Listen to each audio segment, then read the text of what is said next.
Hi, I'm Deidre Jordan with CatamaranSite.com, where you can buy or sell boats as well as access resources such as these videos where we meet with people from across the industry. Today, I'm honored to introduce Jimmy Cornell. Jimmy, as you know, is a legend to so many of us in the sailing world, so really excited to have you today. How you doing, Jimmy? Very well, thank you. I'm in London. Still cold, but the winter is going and the spring has come. So I'm very happy about that. Good, good. Well, thank you for joining us on CatamaranSite.com today. Let's just start off with, for those viewers that haven't heard of it, what is the Elcano challenge? Well, very briefly, we're celebrating in next year 500 years since the completion of the first round the world voyage, started by Magellan in 1519 and completed by Juan Sebastian Elcano in 1522. And my plan was is to have a new boat built, the fifth Aventura, and sail around the world along the historic route, but this time in a fully electric boat, reflecting my concern for the environment and trying to do something that would be relevant for these days and these times. And this is how the idea was born. And this is how I decided to have Aventura Zero built. So why did you decide on the Utromere 4X catamaran for the trip? Well, it started as an idea, and I looked around and I found out that there are indeed now in production electric motors built by a Finnish company, Ocean Volt, and they have produced for the very first time a system where the motors do not provide only propulsion, but also regeneration, meaning that when you are sailing, the propellers continue turning and produce electricity. This is put very simply. And because it's linked not just to the electric propulsion aspect, but also to sailing, you need to have an efficient boat that can sail fast. And that's why I ended up with Utromere. It is regarded as probably the best performance catamaran. There are other more comfortable, maybe bigger, smaller, and so on, but Utromere has focused from the beginning on producing performance cruising catamarans. And why catamarans? All my previous boats were monohulls, but in this case, you do not need just the speed to produce electricity by regeneration, but also you need to have enough surface to display solar panels. So that's another advantage of a catamaran. So bringing these two together, a fast performance catamaran and also one that can display a large amount of solar panels. What are the most important customizations that you made to the Utromere 4X? Well, yes, in fact, we started with the basics and then they were very quickly changed because there were things that I wanted to have, and Utromere were very understanding that I like certain things. I came also, I must stress that I came with the monohull sailor mentality. So I didn't like certain things. I wanted them changed. So eventually we ended up with a prototype. So it is neither the ordinary standard 45 nor the Uchemer 45X, but it is now the 45. I believe it will be either zero or E for electricity or electric. So you mentioned this a little bit earlier, but in your opinion, is a catamaran design better than a monohull for reducing consumption, improving regeneration? Certainly, if you want a fully electric, and I mean a fully electric sailing boat, you are better off at this moment with a catamaran of a reasonable size. Of course, if you have a much larger monohull, which has the speed potential, you may achieve your aim, but you must never forget that the larger the boat, the more electricity you end up consuming. So this is why a 45-foot, actually the boat, Utromere is 48, it's only the model is 45, it is about large enough to arrive at a compromise between size and consumption. How about the construction material? Is fiberglass a better construction material than aluminum? Well, yes. My previous two boats were aluminum, and in fact, it's a very good material. I like very much aluminum or aluminium, but the problem is that even aluminium, 45, in fact, 48-foot catamaran would weigh a lot more than 8.5 tons. And the Utromere 45 in my configuration, that's the weight of the boat, is just under 9 tons. And that would be very, very difficult to achieve with the 45 or 48-foot aluminium or aluminum boat. So you decided to abandon your first attempt. Can you tell us what was the most significant issue, why that led you to make that decision? Well, the most important is also the essential aspect of this project is regeneration. I want to take only part of the blame that I was not more careful when I agreed with the boatyard what kind of equipment should go on board. But at the same time, I was, it's a strong word to use, but I would use it, slightly misled by the company producing the motors, that in fact the regeneration wasn't as efficient as I had expected. I was optimistic and maybe naive, so we ended up having quite a high consumption from the electric cooker, from the from the inverters and so on. And when we started sailing, I realized that it would be very difficult, if not impossible, to sail without stopping to recharge. I must stress, I did not have, and I refused to have, a diesel generator on board. So we depended on regeneration by the electric motors. Also, I had a backup, or I do have a backup hydro generator, sail gen, and of course the solar panels. And even the solar panels, I found that although I have 1,300 watts, it's not sufficient. So all these things combined made me decide when we arrived in the Canary Islands, in Tenerife, that I should really not continue, because we're sailing into challenging areas like the Magellan Strait and so on. And I didn't want to put the life of my crew and my own in danger. So I said, okay, let's go back to the boatyard and do the corrections and improvements that I know should be done. And what I stress, which is very interesting, is we left Tenerife at the beginning of December, and we sailed non-stop to the boatyard in the south of France, 1,540 miles, and we did not have to stop. We managed to keep going, and in fact, although it was initially it was very disappointing, in fact, by the time we got after 10 days to the south of France, to La Grande Motte, I had realized what I wanted all along. But of course, it was still not good enough. So that's why I decided, and we are now doing some changes and improvements. For that sail back, did you really have to minimize your consumption? What changes did you have to make for that journey back? Well, we were very frugal. We didn't use hot water or making coffee or whatever, or anytime we wanted. Also, I had a solar cooker, which was very, very efficient. It takes long, but it can cook food.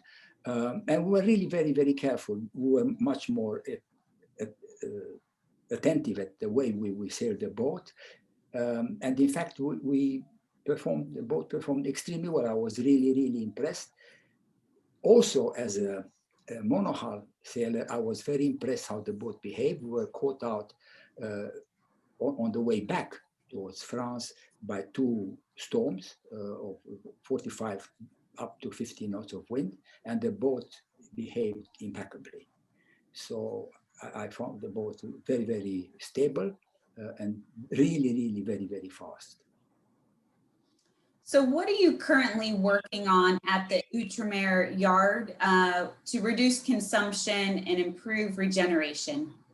Right, well, that is the big challenge.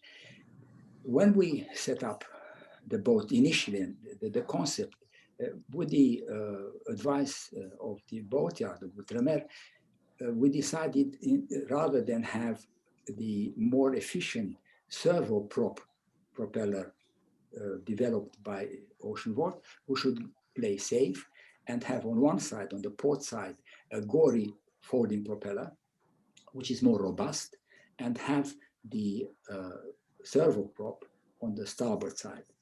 Now, the advantage of the servo prop propeller is that it's a variable pitch propeller, meaning that it would always choose, it's programmed to choose the optimum pitch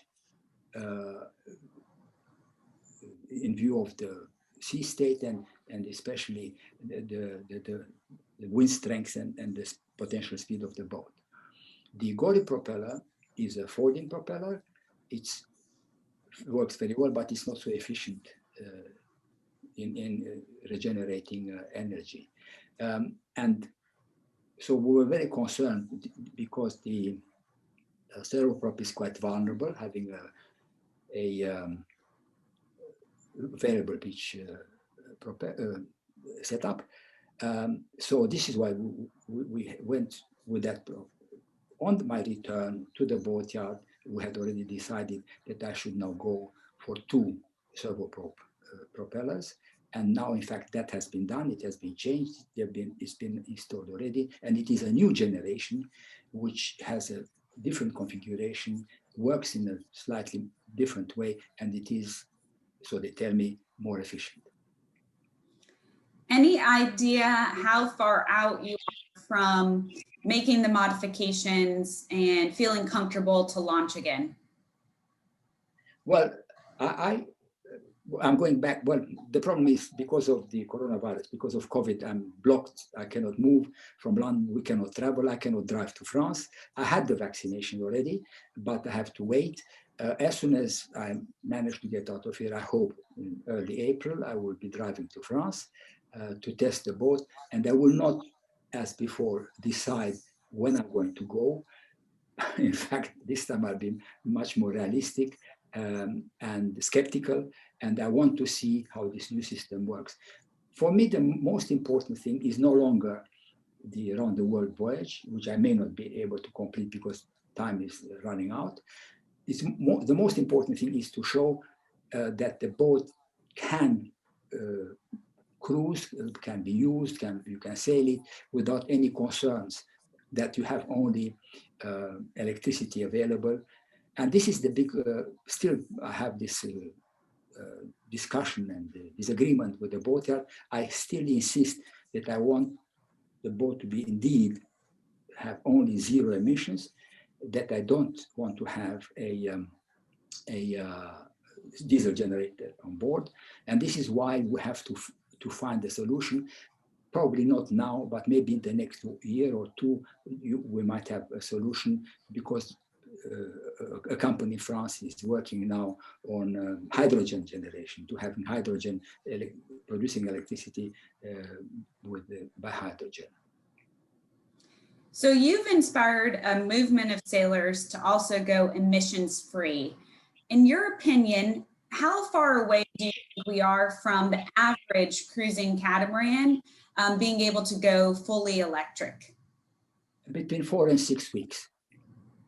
That's quicker than I thought. No, I have done it.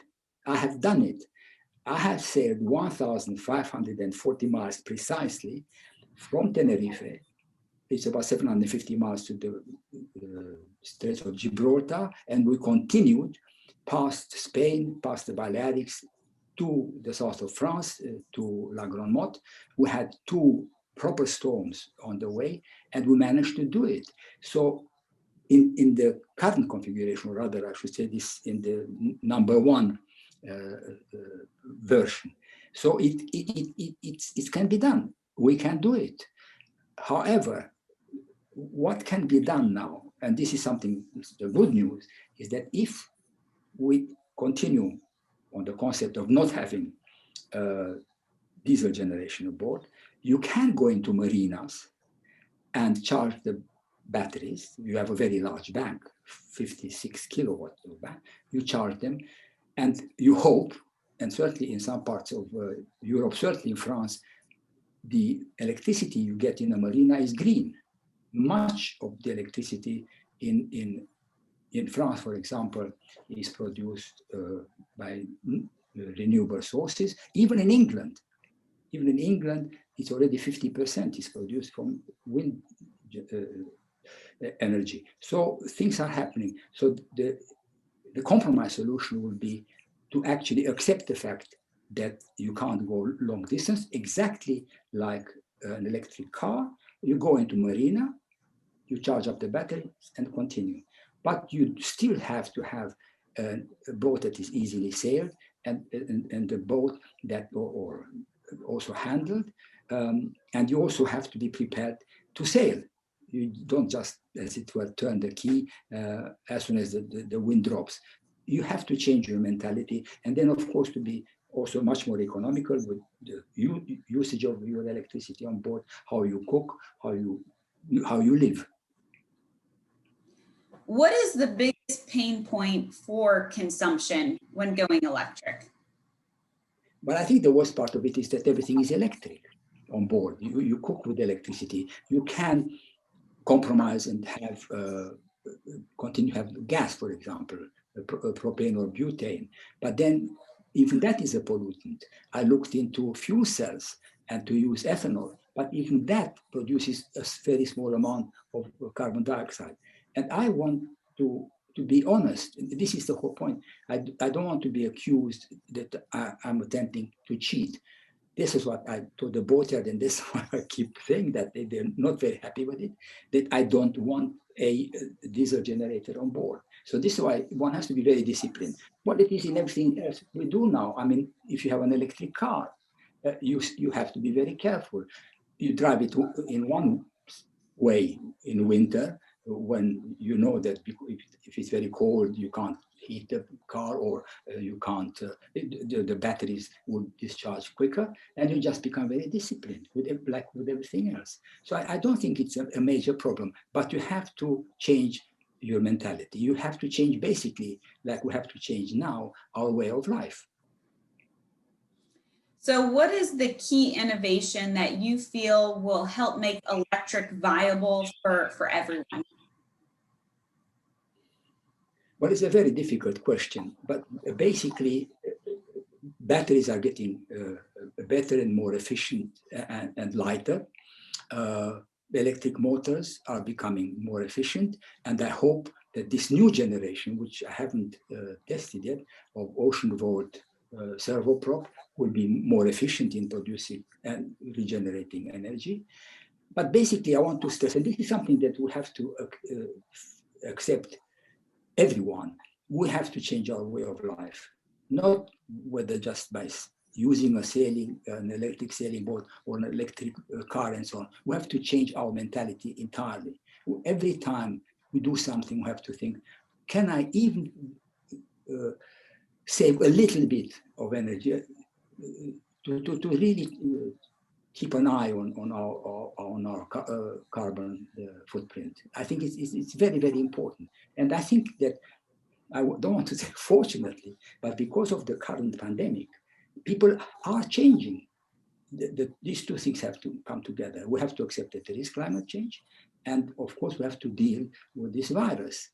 And because of this, people have woken up that Mother Nature is telling us something. Better take a notice of it, not just because of climate change and the global warming, but also because we have really treated this planet badly, and we might have to accept that we have to pay a price for it. All right, Jimmy. Well, thank you so much for joining us today. To wrap up, if people want to follow the latest on the Elcano challenge, where would you direct them to go? Well, it's the easiest to go to my website, cornellsailing.com, cornellsailing in one word.com, and all my reports over the last more than a year since I started working on this project are there. So please just go to cornellsailing.com. All right. Well, thank you all for watching today's episode on Catamaran Site featuring the one and only Jimmy Cornell. We wish you the best in your endeavors, and we'll stay tuned to see how your journey goes. So thank you again for joining us. With great pleasure. Thank you.